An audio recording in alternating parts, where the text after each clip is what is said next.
ആദ്യ ആഴ്ചയിൽ തന്നെ ബിഗ് ബോസ് വീട്ടിൽ നിന്ന് പുറത്തു പോകേണ്ടി വന്ന മത്സരാർത്ഥിയാണ് രതീഷ്. പക്ഷേ ആ ഒരൊറ്റ ആഴ്ച കൊണ്ട് തന്നെ നെഗറ്റീവ് ഓർ പോസിറ്റീവ് ആ വീടിനെ ഇളക്കി മറച്ചിട്ടതിന് ശേഷമാണ് രതീഷ് പടിയിറങ്ങിയത്.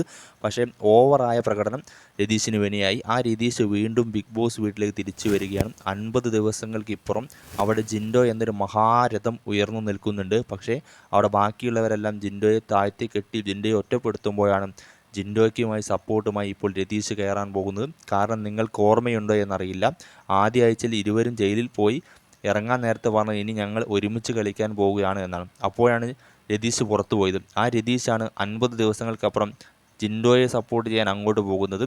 അപ്പോൾ കളി വേറെ ലെവലാകും. അവിടെ കിടക്കുന്ന മരവാഴകളൊക്കെ ഇനി ഉണർന്നേ മതിയാകും. അവിടെ ഗ്രൂപ്പായി കളിക്കുന്നവരെല്ലാം പൊളിച്ചെടുക്കും.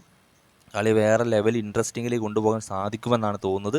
കാരണം ഇപ്പോൾ അവിടെ 10-15 പേര് ഗ്രൂപ്പായി നിന്നിട്ട് വെറുതെ കഥയും പറഞ്ഞിരിക്കുകയാണ്. അവിടെ ആകെ ഇപ്പം ഗെയിം കളിക്കുന്നത് നമ്മുടെ ജിൻഡോയും ജാസ്മിനൊക്കെ ഉള്ളൂ. വേറെ ആരും ഗെയിമൊന്നും വാതുറന്ന് സംസാരിക്കുന്ന പോലില്ല. അപ്പോഴാണ് രതീഷ് അങ്ങോട്ട് കയറാൻ പോകുന്നത്. നാദറിയാണ് ഈ കാര്യം പുറത്തുവിട്ടത്. അതായത് ബിഗ് ബോസ് സീസൺ 5 മത്സരാർത്ഥിയായ നാദറിയാണ് ഈ കാര്യം പുറത്തുവിട്ടത്.